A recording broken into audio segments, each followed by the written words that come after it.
I, up to this point, was able to say that I've never driven my car into the ditch. Now, I said I could, and up to this point, because 2 weeks ago, I drove my car into the ditch. Now, at this point, there was still a lot of snow. I went and I was driving down the highway coming to work. I looked down for a second to see what speed I'm doing because I'm coming up to the Anthony Henday, and there's that speed trap coming west, and I'm like, I want to make sure that I'm not going to get a ticket. I look down and I look back up, and somebody had slammed on their brakes.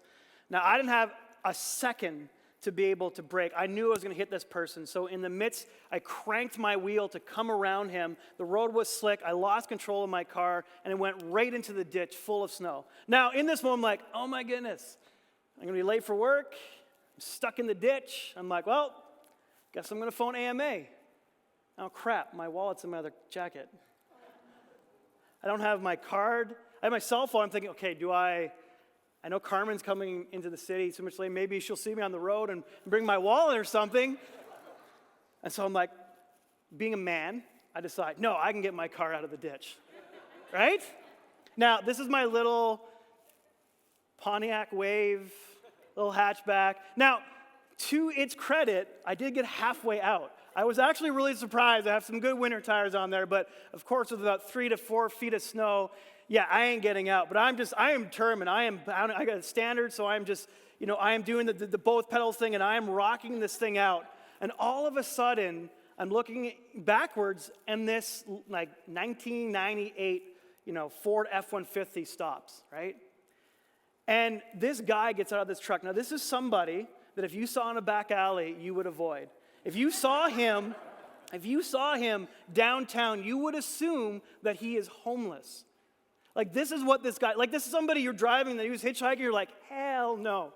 Like, I've been watching way too much of, Making of a Murderer, and I am not picking anybody up off the road. Like, this is the type of person, and literally, he comes in, like 3-4 feet of snow, comes into my window, I roll down. This is the first thing he asks me. He goes, hey, buddy, do you guys smoke?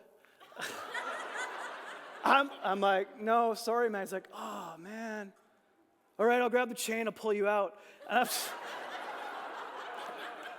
like, so he gets out his girlfriend, like this, and this is the stupidity of drivers in Alberta. He is halfway in the lane too. It's obvious this guy's pulling me out, that people are still flying by. His girlfriend is trying to wave down traffic. Finally, some guy stops, put his forward blinkers, standing in the middle of the second lane so that people will take the right lane. And this guy grabs his chain, pulls me out. I'm just waiting for my car to slide out into traffic and get hit. But he pulls me out. He grabs a chain, pulls it on my car, pulls me out, takes the chain off. He almost like hits his girlfriend, like pulling me out and then he comes to the window and goes, okay, just as a piece of advice, just avoid these two sides of the road. I roll up my window. He drives off. I drive off. Never see the guy again. Like, to me, I'm like, I literally just lived out, other than the fact that I wasn't mugged and left for dead, like, I literally just lived out a modern day Good Samaritan story.